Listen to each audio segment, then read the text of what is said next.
Vamos fazer agora as correções das páginas 68 a 75. Na página 68, vamos falar sobre os tipos de ângulo, ângulos reto, agudo e obtuso. Neste caso, Danilo pintou os 4 cantos de uma folha retangular, recortou a folha e juntou esses cantos. Na letra A, está perguntando se esses ângulos têm a mesma abertura. E você tem que justificar, ou seja, dizer o porquê da sua resposta. Se pararmos para observar os 4 cantos no qual Danilo pintou, podemos dizer que eles vão ter a mesma medida? Quando nós recortarmos e pegarmos os 4 pedacinhos, a gente pode verificar que sim, que os cantos da folha retangular, ele vai ter os 4 cantos com a mesma medida.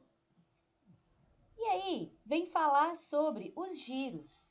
Em cada um dos cantos desta folha retangular de Danilo, identificamos um tipo de ângulo, que é chamado de ângulo reto, que pode ser associado, ou seja, ele pode nos lembrar a 1/4 de volta, ou seja, uma parte de 4. Neste caso, quando a gente fala de ângulos retos, a gente vê que nas bordas dele nós conseguimos ter aquele ângulo, aquelas linhas totalmente retas, formando como se fosse um L. E aí na letra B, vem perguntar qual das figuras abaixo tem um ângulo com a mesma abertura dos ângulos destacados na folha de Danilo, ou seja, que tem esse ângulo também reto. Figura A? Não. Figura B? Também não. Já na figura C, podemos observar que temos o mesmo tipo de ângulo que foi encontrado na folha de Danilo. Já na página 69, Danilo usou a abertura de um dos cantos da folha retangular, ou seja, aquela parte destacada, para comparar com a abertura de outros ângulos. E na letra A vem perguntar: a abertura do ângulo formado pelo leque é maior ou menor que a abertura do ângulo reto? Ela é menor, né? E já na letra B, e a abertura pelas lâminas da tesoura? Ela está mais aberta ou mais fechada que o ângulo vermelho em destaque? Ela está maior. O ângulo formado pelo leque é o que nós chamamos de ângulo agudo, pois, ou seja, ele vai ter um giro menor do que o ângulo reto. Por isso, ele recebe o nome de ângulo agudo. Já o ângulo formado pelas linhas da tesoura, que tem um ângulo maior, ou seja, uma volta maior, são chamados de ângulos obtuso. E aí, o número 2 vem pedir para que você faça um desenho em uma folha e destaque nele um ângulo reto, um agudo e um obtuso, ou seja, um ângulo que seja totalmente reto, um ângulo um pouco mais fechado que ele e um ângulo mais aberto.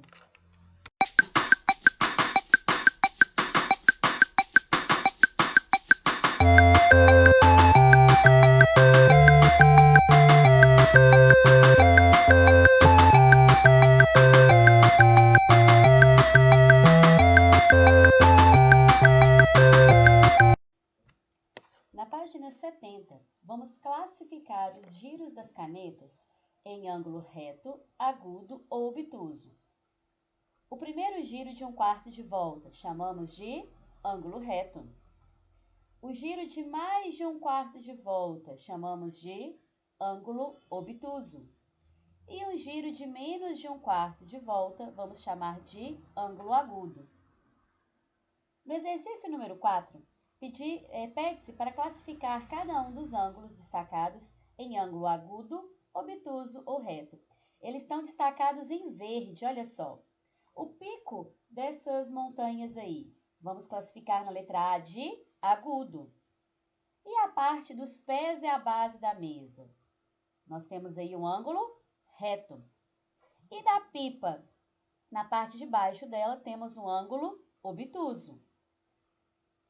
Número 5. Nós temos aí algumas figuras e devemos descobrir em qual delas encontramos exatamente 2 ângulos retos, ou seja, tem que ser 2 ângulos retos. Na letra A, temos 4 ângulos retos. Na letra B, apenas um ângulo reto. Na letra C, temos os 2 ângulos retos. E na letra D, apenas um ângulo reto. Ou seja, a resposta correta é a figura C. A página 71 vai falar sobre polígonos. E aí vamos relembrar que polígono é toda a região ou contorno que vai ser formado apenas por segmentos de retas que não se cruzam, ou seja, ele não vai ter nenhuma parte curva. E aí a gente pode lembrar também que ele vai ter muitos ângulos. E aí vamos observar todas essas primeiras gravuras que aparecem, todas elas são chamadas de polígonos. Agora vamos observar os 3 desenhos abaixo. Elas não são polígonos. Você sabe dizer o porquê? Vamos relembrar. Para ser um polígono, ele tem que ter linhas fechadas, tem que ter apenas parte reta, não pode ter partes curvas e não podem ter pontos que se cruzam. Podemos observar também que nos polígonos somos capazes de identificar os ângulos internos, ou seja, as partes internas, os seus lados, ou seja, o número de linhas que os compõem, e os seus vértices, que são o encontro desses segmentos de reta. E aí, como nós já falamos anteriormente, nós vamos colocar o nome de cada polígono de acordo com o número de lados que ele tem. Se ele possui 3 lados, eles são chamados de triângulos. Se esses polígonos possuem 4 lados, são chamados de quadriláteros. Se eles possuem 5 lados, são chamados de pentágonos. E se possuem 6 lados, são chamados de hexágonos e assim por diante. Na página 72, na número 1, vamos marcar com X a figura intrometida, ou seja, a figura que não pertence ao grupo que nós temos aí. Na letra A, qual é a figura intrometida? Ela não tem as mesmas características. É a última figura, pois ela tem partes curvas, não é um polígono. Já as outras figuras são polígonos. E na letra B, nós temos várias sequências de várias figuras. A maioria delas são não polígonos, ou seja, ou tem um ponto que está cruzado em comum, ou tem linhas abertas. Porém, tem um aí que é o polígono, que é a terceira imagem. Portanto, ela é a figura intrometida, porque ela é um polígono. O restante é não polígono. E no espaço abaixo, na número 2, está pedindo para desenhar um quadrilátero, um pentágono e um hexágono. Ou seja, você vai desenhar uma figura geométrica que tenha como quadrilátero 4 lados, pentágono 5 lados e hexágono 6 lados. Lembrando que não precisa ser igual ao que está no exemplo, basta que tenham as mesmas quantidades de lados.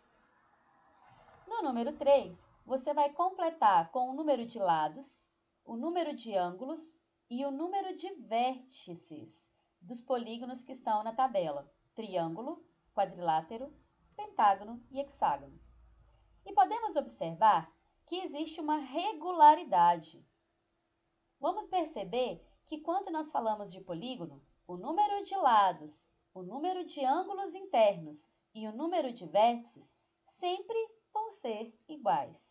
Portanto, um triângulo tem 3 lados, 3 ângulos internos e 3 vértices. O quadrilátero, 4 lados, 4 ângulos internos, 4 vértices. E assim por diante. Na página 73, Lucas fez uma dobradura e construiu um esquadro de papel. Observe como ele fez. Ao dobrar o papel, ele conseguiu obter um ângulo reto. Você vai poder fazer o mesmo esquadro de papel como o Lucas e descobrir quais dos polígonos abaixo tem pelo menos um ângulo reto. Se você também quiser observar apenas as imagens, você também consegue, olha. Observa aonde você vai conseguir formar ângulos nas figuras 1, 2, 3 e 4, que são retos, que vão lembrar um L. Nós temos as figuras 1 e a figura 3. Já o número 5 vem falar de um software de geometria dinâmica que Luísa construiu com alguns polígonos. Depois, sobrepondo um dos ângulos retos desse quadrado nos ângulos dos polígonos, verificou quais eram retos também. Neste caso aí, olha, vamos observar quais das imagens aí nós vamos ter ângulos retos. Olha, nós vamos ter esse pentágono aí, olha, que ele também vai ter lados retos. Você também pode construir um quadrado com 4 ângulos retos e alguns polígonos.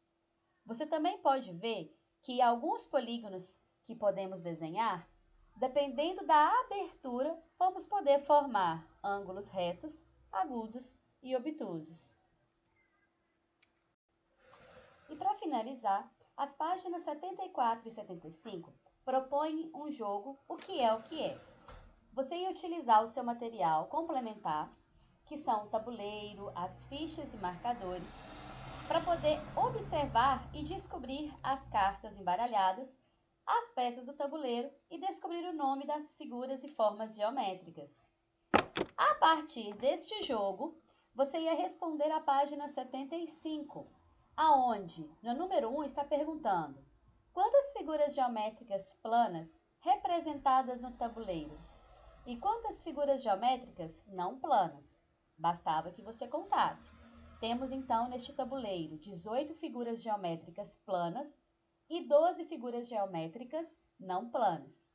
Lembrando que planas são as partes, né, todas retas, ele não tem uma montagem, é uma planificação. Não planas vão ter formas como sólidos geométricos, como alguns corpos redondos. Na número 2, vem perguntar sobre quais figuras geométricas planas representadas no tabuleiro lembra uma das faces de um cubo. Seria o quadrado. E qual das figuras representa uma das bases de um cilindro? A base de um cilindro é o círculo.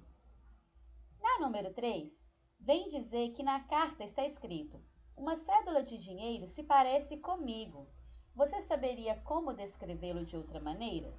Você pode lembrar que o contorno da lousa, ou seja, o quadro que nós escrevemos, o tampo de uma mesa, lembra também este contorno, que é um retângulo. Na número 4, quais representações de figuras geométricas planas são necessárias para montar um molde de prisma de base triangular, como o representado no tabuleiro? Ou seja, vamos precisar de 2 triângulos e 3 retângulos. Na número 5, está pedindo para observar a situação do jogo ao lado, em que um aluno escolheu a figura indicada. Olha qual figura foi escolhida. Qual é o nome dessa figura? É a figura de um cone. E o que você pode dar como dica? Você pode falar que ele tem um bico, que ele tem uma parte arredondada, que ele lembra um chapéu de festa de aniversário, entre outras coisas.